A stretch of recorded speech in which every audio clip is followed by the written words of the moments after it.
Saya mungkin satu dari yang sudah disuntik vaksin Nusantara. Dan sudah 53 hari atau 54 hari atau 55 hari, sampai saat ini kondisinya baik-baik saja pimpinan. Istri bahagia, kita bahagia, semua tidak ada gangguan medis yang saya alami. Ketampanan juga tidak berkurang sama sekali. Tapi saya kok terganggu sama pelarangan riset itu loh, pimpinan. Kok kita jadi seolah-olah benci riset, anti riset? Nah, tapi kalau kita tidak boleh riset itu gimana ya? Kita cuma gemar dengan kata risetnya, tapi kenapa kita takut terhadap riset? Ini kan yang membuat surat itu KSAD, Menkes, BPOM. Hubungannya Kepala Staf Angkatan Darat sama riset apa ya? Jadi Komisi 7 yang begitu sangat mendukung program pengembangan vaksin Nusantara ini, saya sangat salut karena tadinya saya merasa dalam kesendirian. Jadi mudah-mudahan nanti dukungan ini bisa terwujud dengan legalitas untuk uji klinis 3. Karena rasanya saya klinis kok dilarang itu baru terjadi di sini, di Indonesia. Dan ya mudah-mudahan rasa gamang saya bisa hilang karena teman-teman Komisi 7 ini bisa betul-betul support. Nah, untuk beberapa pertanyaan yang kami kompilasi saja karena hampir sama, mengenai bagaimana tadi kalau vaksin Nusantara ini menghadapi mutasi virus. Gampang sekali, hanya butuh 8 hari, antigennya saya ganti. Kan itu antigen itu adalah rekombinan. Jadi dari spike S kita tinggal lihat dia mutasi mana, ya tinggal kita gabung-gabung aja. Tadinya broad spectrum, tinggal kita tambahi dari mutasi kayak sekarang Inggris, India maupun juga Afrika Selatan. Dan sekarang yang sedang saya pesan untuk antigennya untuk uji klinis 3 itu termasuk 3 varian itu sudah saya masukkan. Jadi mudah-mudahan kalau nanti diizinkan uji klinis 3, saya kan juga harus minta SAS untuk supaya dia bisa masuk Indonesia, rekombinan antigennya itu untuk saya bisa gunakan untuk uji klinis 3 kalau diizinkan dilakukan di Indonesia. Ya. Karena uji klinis 2 itu nilainya mahal sekali. Kalau itu sudah selesai, itu nilai mahal itu bukan dalam arti uangnya, tapi nilai dari ilmiahnya itu luar biasa, yang orang lain tinggal ngadop aja langsung loncat ke uji klinis 3. Negara manapun bisa, tinggal minta lisensi dari kita. Nah, untuk distribusi, tadi ada pertanyaan distribusi ke daerah mana? Ya simpel sekali, yang didistribusikan hanya box ini, mana perlu cold chain, mana perlu enggak. Jelas itu sangat simple. Kemudian kalau ada pertanyaan produksi massal, ya bisa kita lihat barangnya hanya seperti ini, plastik-plastik. Mungkin di pasar Gembrong juga kadang-kadang bisa ditemukan. Tapi artinya yang penting quality controlnya kita bikin. Artinya apa? Kita pun nanti kalau mengekspor, ya diekspor hanya ininya. Dan yang kedua yang diekspor apa? Pengetahuan kita.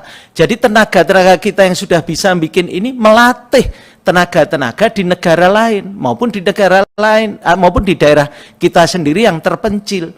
Alangkah eloknya orang-orang kita bisa melatih di negara maju yang katanya lebih maju.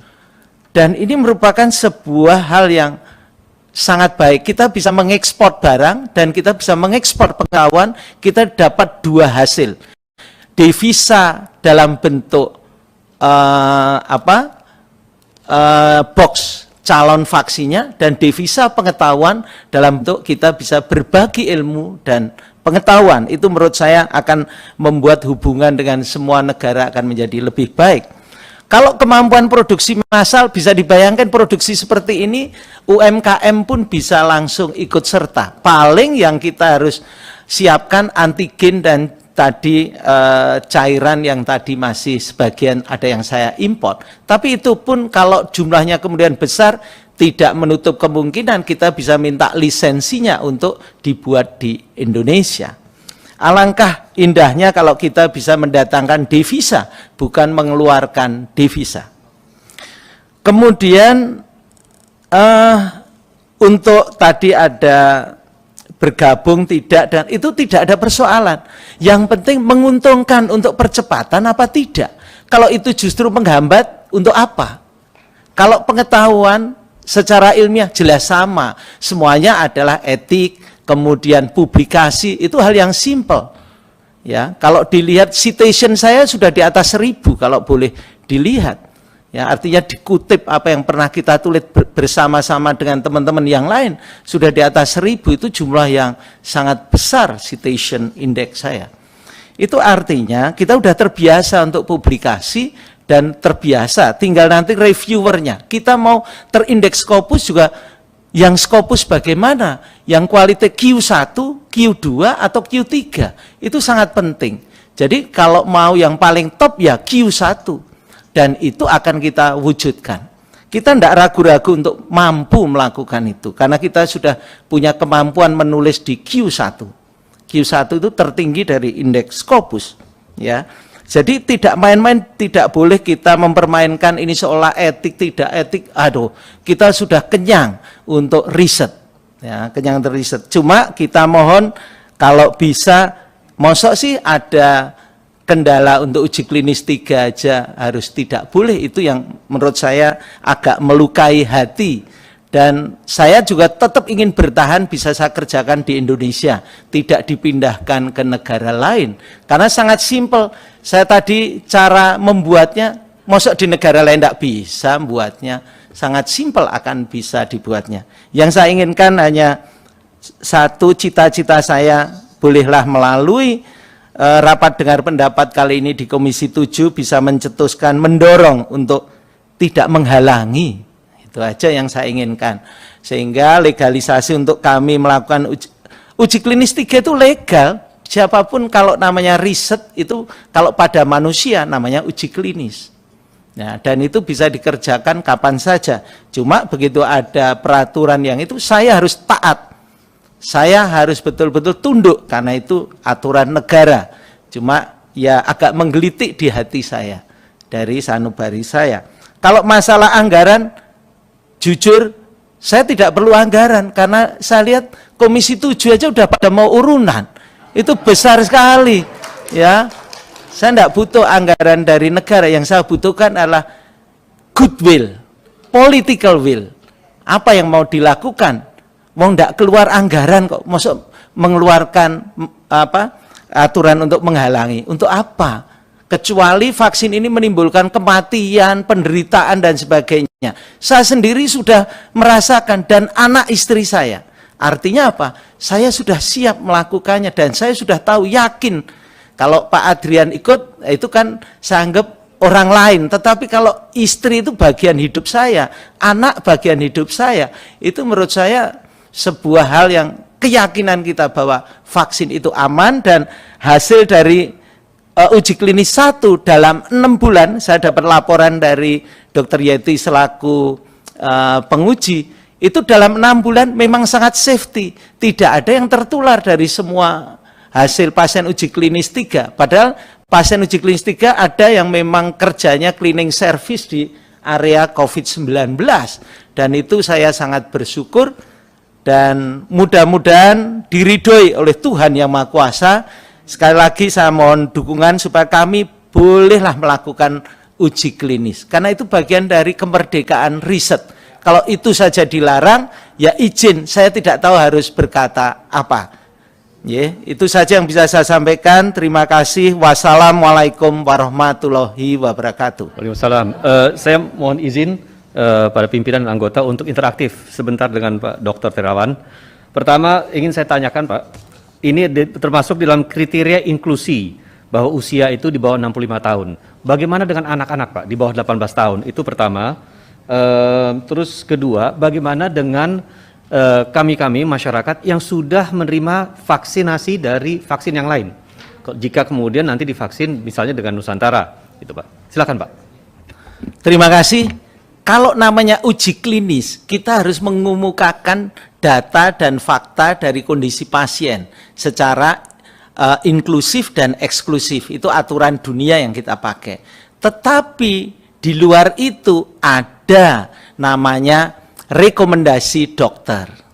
Rekomendasi dokter termasuk yang sudah divaksin 2 kali, sudah ada gangguan berat, termasuk yang sudah ditransplan, ya contohnya Pak Dahlan Iskan, mohon izin Pak Dahlan, saya terpaksa ungkapkan, Pak Dahlan Iskan sudah ditransplan juga harus kita berikan vaksin Nusantara. Itu menunjukkan bahwa rekomendasi dokter juga ada, tetapi kaidah dunia itu untuk uji klinis itu usianya sudah ditentukan 18 ke atas.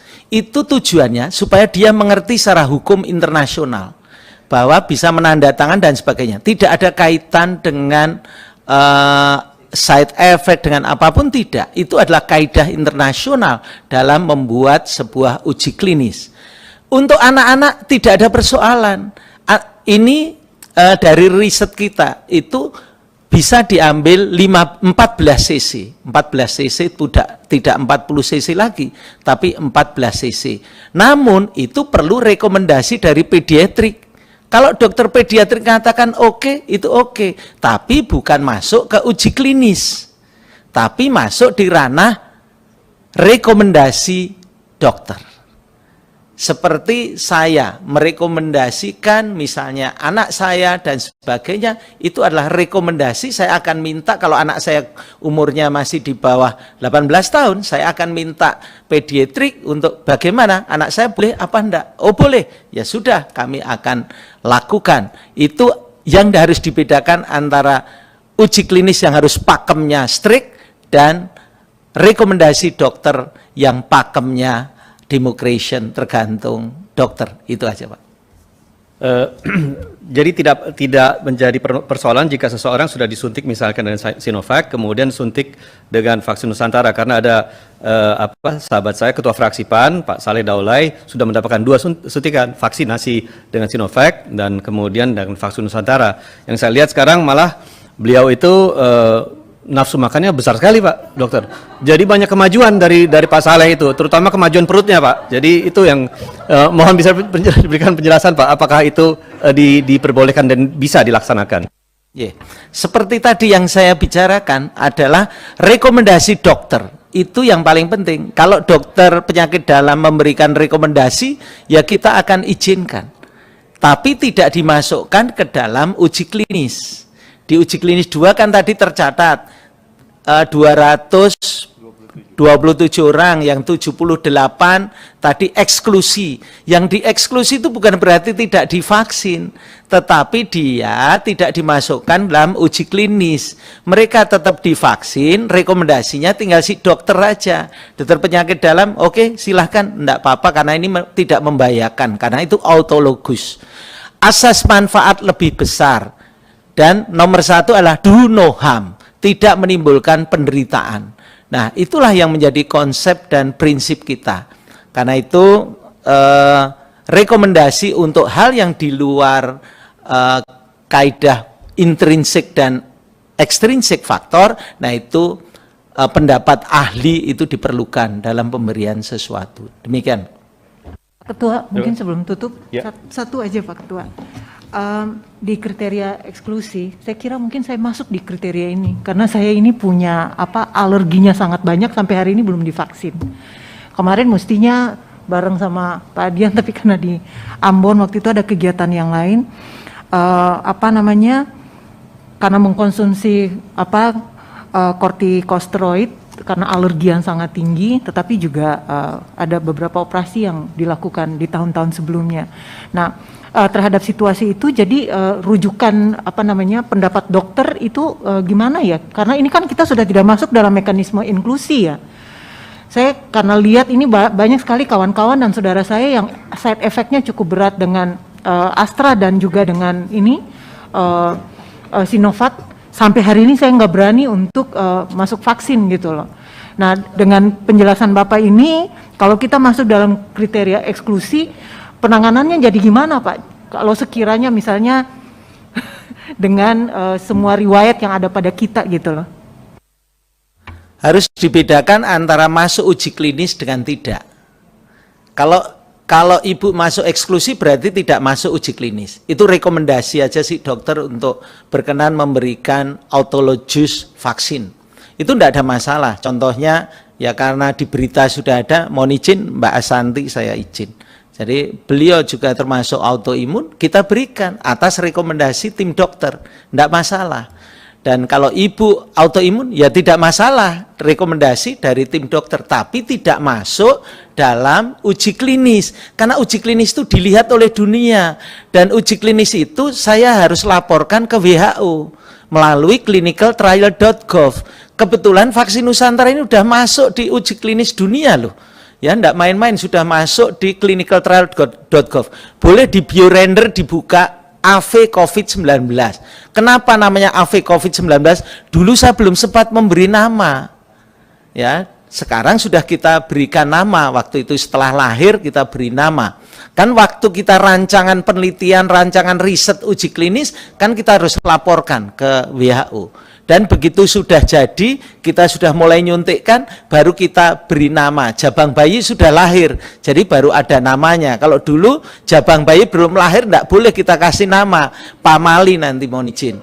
Jadi izin untuk yang tidak masuk kriteria inklusi maupun dia termasuk eksklusi, tidak ada persoalan. Dokter yang akan memberikan kewenangan untuk dia bisa divaksin ya seperti Mas Adrian dan sebagainya, termasuk diri saya sendiri. Jadi itu ya yang bisa saya sampaikan.